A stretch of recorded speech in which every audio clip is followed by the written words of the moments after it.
ایک اچھی سوسائٹی کو پیدا کرتا ہے، بہترین سوسائٹی اور گڈ کیریکٹر انسان کو یہ اسلام پیدا کرتا ہے۔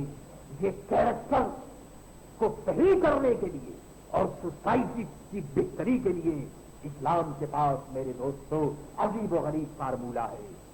کہہ دیا گیا کہ دیکھو ایسا مت کرو، بلکہ ایک روایت میں تو یہاں تک فرمایا گیا کہ الغیبۃ اشد من الزنا، غیبت کے متعلق کہا گیا کہ یہ زنا سے بھی زیادہ سخت ہے، معاذ اللہ۔ یہ سب کچھ اس لیے ہے تو اس سے میرے دوستو تباہی آتی ہے، بربادی آتی ہے۔ تو آپ دیکھ رہے ہیں کہ رمضان میں اور رمضان کے علاوہ بھی آنکھوں کی بھی حفاظت کرنی چاہیے، زبان کی بھی حفاظت کرنی چاہیے۔ اب آئیے، کانوں کا نمبر، کان کو کیا کرنا ہے؟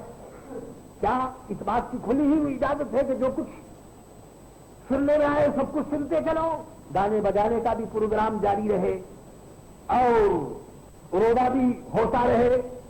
تو میرے دوستو یہ بڑا ظلم ہے، یہ غلط بات ہے۔ رمضان کا یہ مقصد نہیں ہے۔ لعلہم یتقون جو بار بار کہا جا رہا ہے اس کا مقصد ہی یہی ہے کہ رمضان چاہتا ہے کہ ہمیں صحیح معنی میں وہ سچا اور پکا ہمیں مسلمان بنائے۔ فرمایا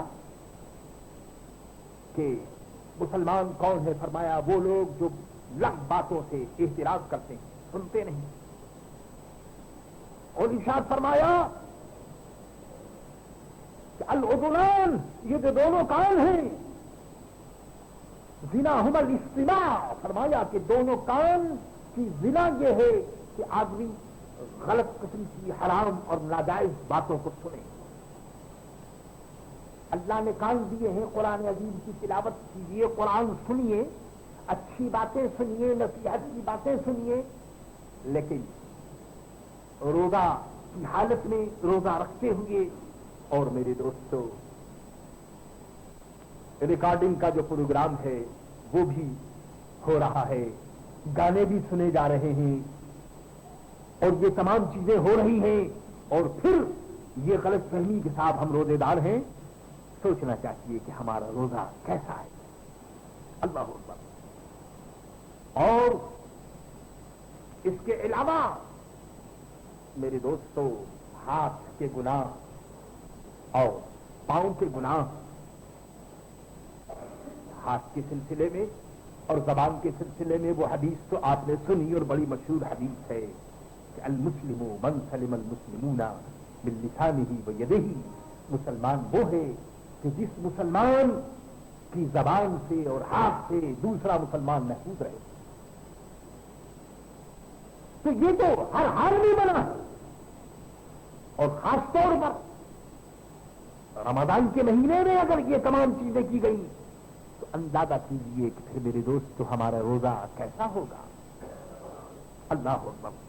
پاؤں کے متعلق یہ ہے، ارشاد فرمایا گیا کہ پاؤں قدم اٹھاؤ تو کسی نیک کام کے لیے اٹھاؤ، گندے کام کے لیے، برے کام کے لیے قدم کو اٹھانا، قدم کو بڑھانا یہ بھی میرے دوست گناہ ہے اور حرام ہے۔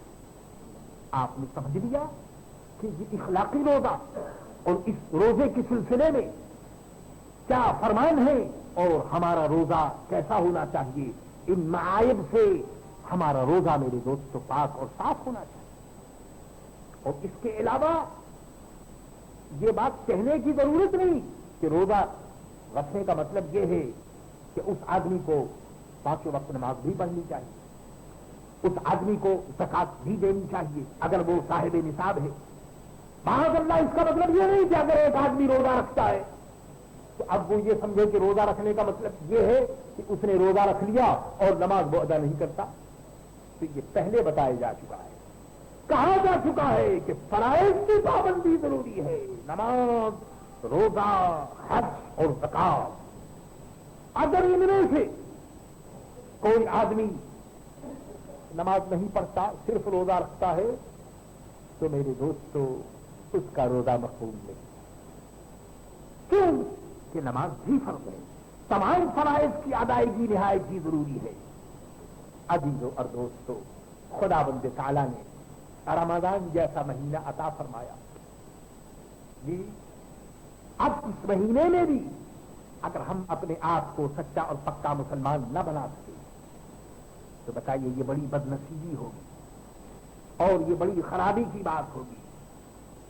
عزیزوں اور دوستو، اگر بہترین مسلمان ہونے کا سرٹیفکیٹ اگر آپ کو لینا ہے، اگر آپ چاہتے ہیں کہ آپ کے پاس ایک اچھے مسلمان کا سرٹیفکیٹ ہو تو وہ سرٹیفکیٹ رمضان ہی دے سکتا ہے.